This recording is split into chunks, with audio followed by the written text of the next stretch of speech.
My next guest is Janie German. Janie is a constitutional candidate who is running for Oregon's 4th Congressional District, which has been represented by Democrat Peter DeFazio since 1987. Janie, welcome to Freedom Watch. Hi, Judge. Thank you very much for having me on today. I'm honored. Well, it's our honor as well. Tell me, Janie, do we have two political parties in this country, or do we just have one, the big government party with a Republican branch and a Democratic branch? Well, that seems to be what it is to me. We don't seem to have two parties anymore, and that's why the independent party is growing so much, or the independents in general, the non-affiliated.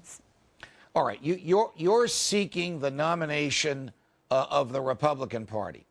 My experience when people like you who love liberty and respect the free market and understand the Constitution and believe in limited government, when people like you go up against party leaders of either party, it is usually the leadership that rebels, but the rank and file that welcomes you with open arms. Are you finding that experience in Oregon?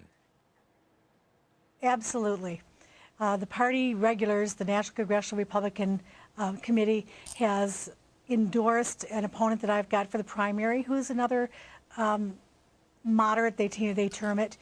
I'm running as an American, somebody who's really concerned about American people and the Constitution and the republic for which it stands. Does anybody in the government follow the Constitution anymore? I mean, is Ron Paul and are a dozen or so of those in the House, lesser known than Congressman Paul, the only people in the government, in either House of Congress, in the White House, no matter which party is in control, that follows the Constitution? I mean, as I see it, the Republicans like war, and they like deficits, and they like assaulting our civil liberties.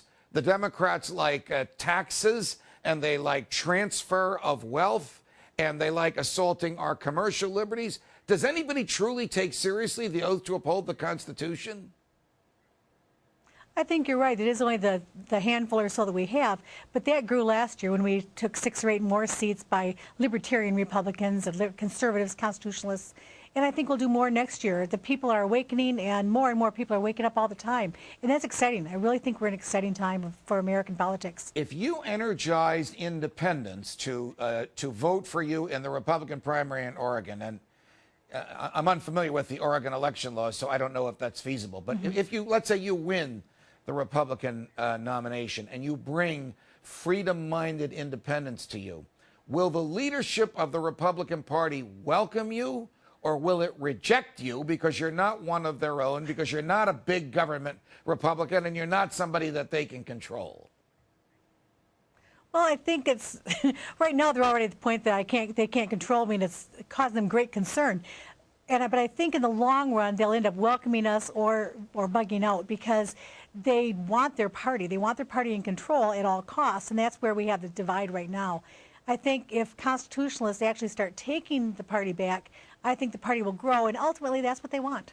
I have not hesitated to criticize, and I suspect you agree with me, President Bush for things like the Patriot Act, federalizing education, taking over prescription drugs for seniors, fighting the war, an illegal and unconstitutional war, fighting it on a credit card, and things like that. But when you criticize the things that the Republican establishment has done, how does that resonate with the rank and file?